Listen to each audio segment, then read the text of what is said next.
and Matthew certainly can open a movie, and whatever. Look at Dallas Buyers Club. Your value can go down really quickly too.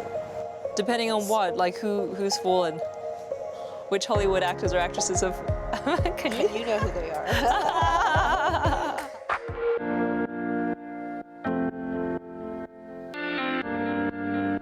我们现在到了好莱坞其中一位最有权力、最成功、最大名媛的一位女士，她的名字叫做 Christine Peters， 她是个好莱坞的大咖，也做了《拍拖手册》（How to Lose a Guy in 10 Days） 的这个电影的制片人。其实当然也有一些很多别的得过各种各样的奥斯卡奖啊，比如《Rain Man》、《Chinatown》、《Godfather》，她也有参与过。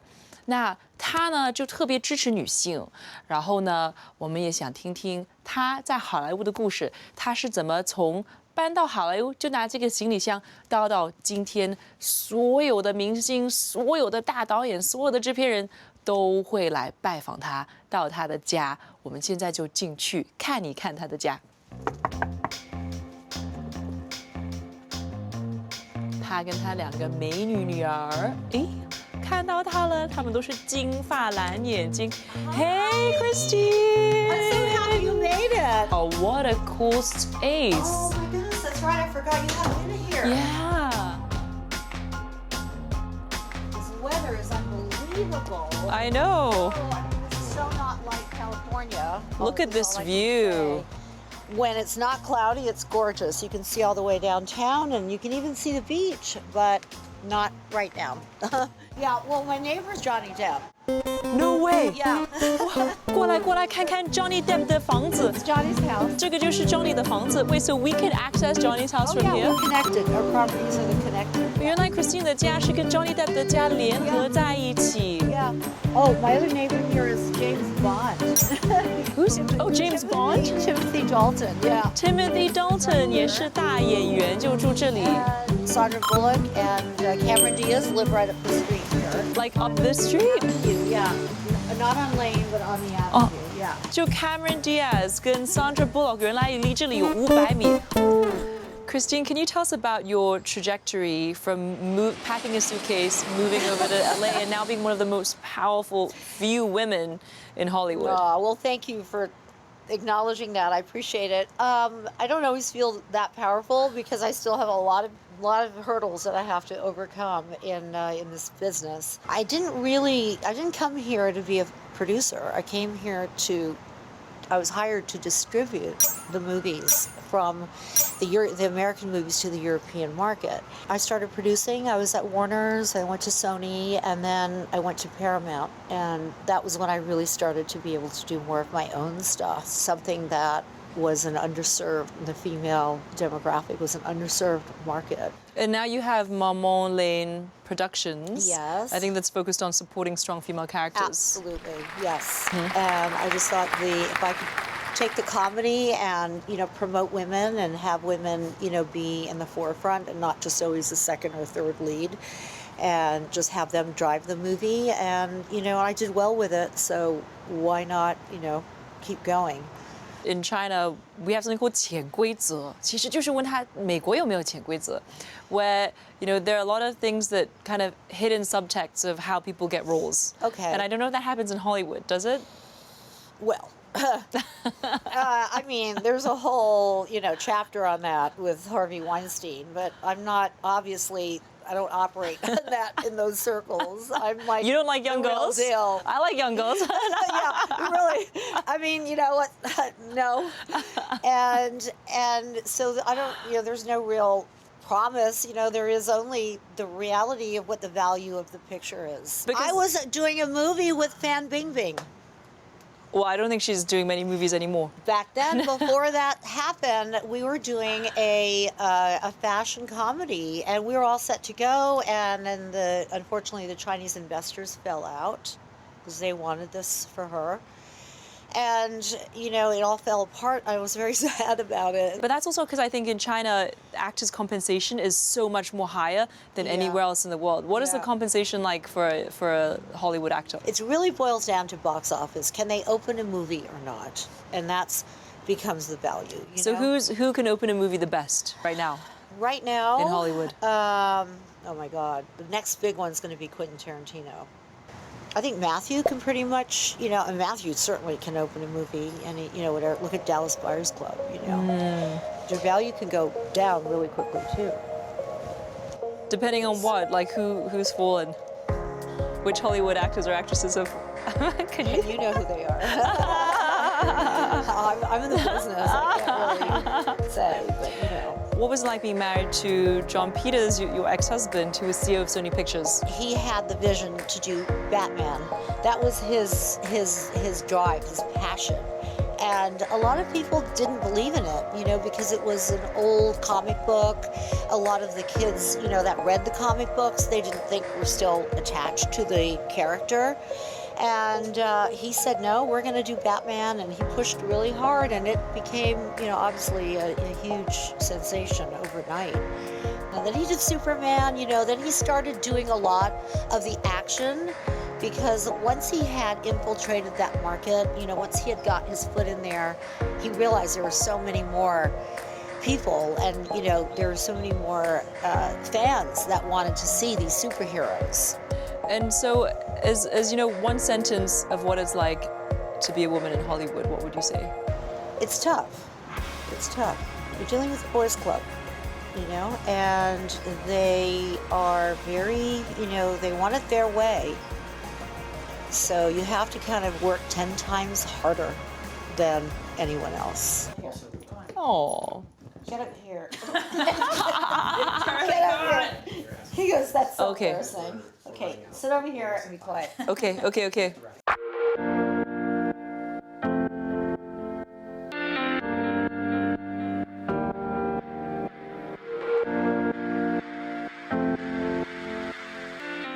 我们从电影的制片人学一下10天单身秘诀。So what was it like growing up in the industry, having two such famous parents in Hollywood? Surprisingly very normal, I think. Yeah. That means your mom did a good job. I don't really Thank know you. anything else, but yeah, I mean, it was surprisingly pretty normal. There was a lot of normal No, people we went to around school in us. Brentwood, and that area is very family oriented. Yeah. So we were kind of like sheltered in that sense from the whole scene. All girls, private school. Yeah. And why did you make that decision? When the girl knows the question to what the teacher is asking, and the boy she likes is sitting next to her, she will actually not put her hand up because not to embarrass the boy. And they will sit there and basically dumb themselves down to not compete. They don't want to be that girl that the guys are going to be frightened of or, intimidated by. That's really interesting because in Chinese culture, there's a very machismo culture. And in front of men expect that their women, when they're around them, will just shut up. And the man will just do all the talking and Right. he doesn't want the woman to upstage her. Yeah. From looking at the photos around your house, it doesn't seem like you guys had a normal upbringing. I mean, I'm seeing photos of politicians, Bill Clinton, Barbara Streisand. That's normal for is us. your godmother. I don't think you realize at 5 who they are. No, That's true. No, You know? You're What just age? like, Still oh, don't. We yeah. still don't. Like if we go to Auntie Barbara's, we call her Auntie Barbara. If we go to Auntie Barbara's for dinner, it's like we're just having. It's just normal. She's just our godmother. Yeah. Like Yeah. we get. Honestly, we were watching the Academy Awards and she walked out on stage and she got this standing ovation and I was like, really? And I was like, oh yeah, I forget that she's like this huge deal in the I real know. world. But to us, she's just, someone we've known since we were little and babies. She's like our second mother. Barbara is like a second mother because during the period that I was going through my divorce with John Peters, Barbara and I had established such a close relationship because we had so much in common about, what is with these guys? And we were like, what is it that we're attracted to in a man that is so kind of, controlling? Why do we like controlling men? I mean, I find that, I'm also attracted to men who are stronger, have stronger personalities. Do you two like controlling men? And it's something that even I Controlling men. what, so it's like controlling times 2? Like, control them. Yeah. She likes to control to their the knees. controlling men. Control. Wow. I need to learn from you. Yeah. How do you do that? By being rude. Being so mean. The meaner So you are, the more that you're like, no, I am terrible. I'm terrible to them, but you have to be. It eventually balances out, and they're like, oh, like, you know. But that's how, I mean, if you give them everything they want, they don't talk to you the next day, so.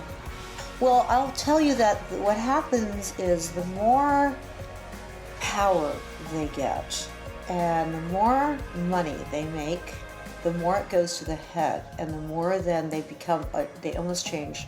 They're into like no another- more limitations. Yeah, yes. The In their boundaries head, go up. the boundaries aren't there anymore. Yeah, So they filters think, are gone. well, I can get away with everything. You know, like, Because they always get their way. yeah, they always get away with it. So it's interesting that now that's dynamic is starting to change, and I feel like this is just kind of the tip of the iceberg. There's so many different stories in different industries, not just Hollywood, but you know, we're here like always have been setting the trend. So I hope that it trickles down into other industries where women can feel like they can finally stand up and have a voice and not feel belittled on a daily basis. So let's go over the movie. We want to hear stories about Matthew McConaughey and Kate Hudson. So we're first day on the shoot, we're in New York. The director and I are talking about the lighting. So let's get this shot here, boom, boom, boom. And Matthew is going up and down the side of the building with the script in his hand. And he's like, and he keeps looking at me. And then so my director says, I think that your star wants to talk to you. And since you're the producer, I'm going to say goodbye. This is up to you. I was like, oh my God, first day. What did you think? What did you think he was going to tell you? I thought he was going to say, I don't like my room. I'm not happy with the scene. I don't know what he was going to say. There were a million things that went through my head. And so I said, yes, Matthew. He goes, Miss Peters. I go, please do not call me that. I said, I'm Christine, okay? And he says, well, I just thought maybe, you know, I had an idea. And I said, what is it? He goes, well, you know, I know that you want me to be a blue-collar Staten Island guy because that's, you know, what you've written in the script. And I go, yeah. Well, I thought maybe, if you don't mind, if I don't have to worry about my accent, I could be from Texas, then I could just be really charming and sexy. I know that's what you want from me. And I went, is that it? Yeah, I said, your room's okay, right? Your food's good. You're happy. Anything else? He goes, no, that's it. That's it. That's all I'm asking because then I can just, you know, don't have to worry about my accent. And I go, done. I said, let's go, change it. Family moved here from Texas 10 years ago. We're good to go. And that was, I mean, it was the easiest, most wonderful shoot ever. So let's jump into the book, slash okay. the movie, How to Lose a Guy in 10 Days. So in Chinese, we have this phrase called 一哭二闹三上帝.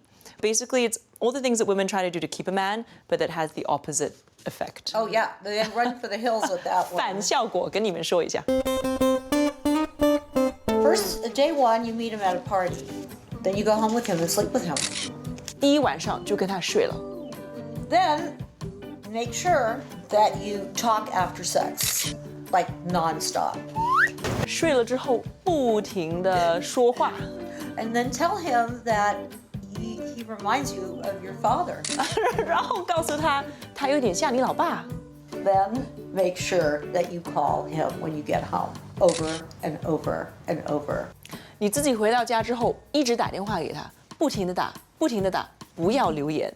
I actually a couple of years ago started getting therapy from an American lady in Shanghai who's called Teresa, and now 10 of my friends are seeing. We call her Mother Teresa because she's totally changed our lives in terms of, you know, when I think of my dating life pre-Teresa and post-Teresa, the quality of men I led into my life and the quality of the relationship that I have with them is just like, I mean, it's such a big difference. Amazing, yeah, Right. because you're not that, you know, you're owning yourself and not, you know, not being there just to placate or to do what you think is the right thing. Right. You know, that's why nothing here is the right thing. Everybody's different too. Everyone's I mean, different. It's so subjective. Everyone Yeah. deals with their own insecurities.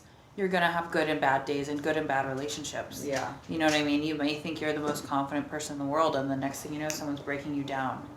You know, and manipulating you the next day, and it works. You know, so it's like sometimes you know, I'm still learning. I'm in a relationship, still learning.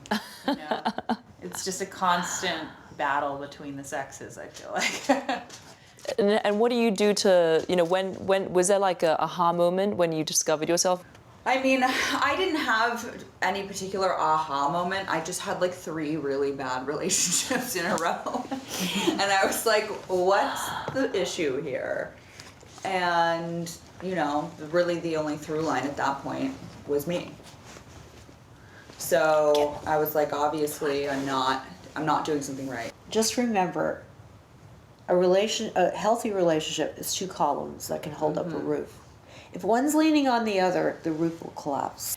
But know in your heart who you are. Then the right person will come to you, you know, at the right time. And It's like a mirror. It's not like said. textbook, oh, I'm supposed to meet somebody now, and oh, we're supposed to get married this time. You know, there is no rule to how that works. It has to be organic and work properly. So true, and it's always like whenever I've been dating or like looking for someone to date or wanting a boyfriend or whatever, it never comes. But then the second I start working and doing my own thing, it's like, boom.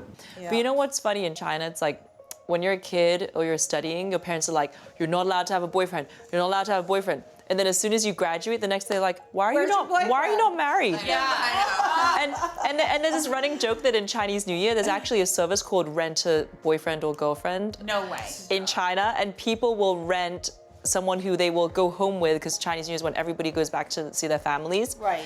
And to avoid the pressure of like, why aren't you married? Da, da, da, da, da, they just rent this person and they're like, this is my boyfriend. I love it. Rent a Perfect. For Chinese New Year. That's in the movie I'm doing, my sister's wedding, where she rents her friend to go. You know, I was reading about some of the trends in America now, and I saw one of them is this thing called stashing, which is the new ghosting. So it's like people in a relationship, but they're not posting photos of their significant others on their social media. And actually, I do that. Yeah, why would you?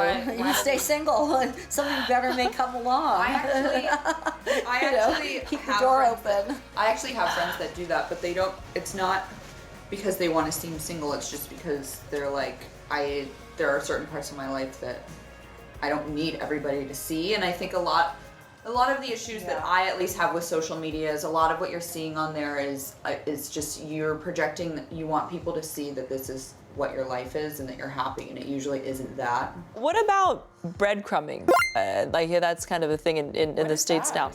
You break up with somebody, but every week or so you check in with them to see how they're doing, so that if you ever need them, right, like then they're there for you. In China we call this 备胎, which is backup. Breadcrumbing. that's I've very never desperate. breadcrumbed. You've never breadcrumbed? Never breadcrumbed. But I have, I guess I have the unfortunate circumstance where my ex-boyfriend actually just will never leave me alone for the rest of my life. So I didn't have to breadcrumb. He was breadcrumbing. They breadcrumb, yeah. None of them ever leave her. They're all still, they're still always circling the house. Every time I go out there, one of them's in a car. I swear to you, it's because I'm so horrible to them. I swear to God.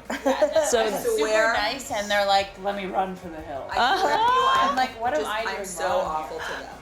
所以我们今天从3位好莱坞大名媛和美女就学会了，其实你越喜欢一个男，就别对他太好。Don't forget to like, comment, and subscribe. I'll be posting a new video each week with tips and tricks that I think will help all of us lead a better life.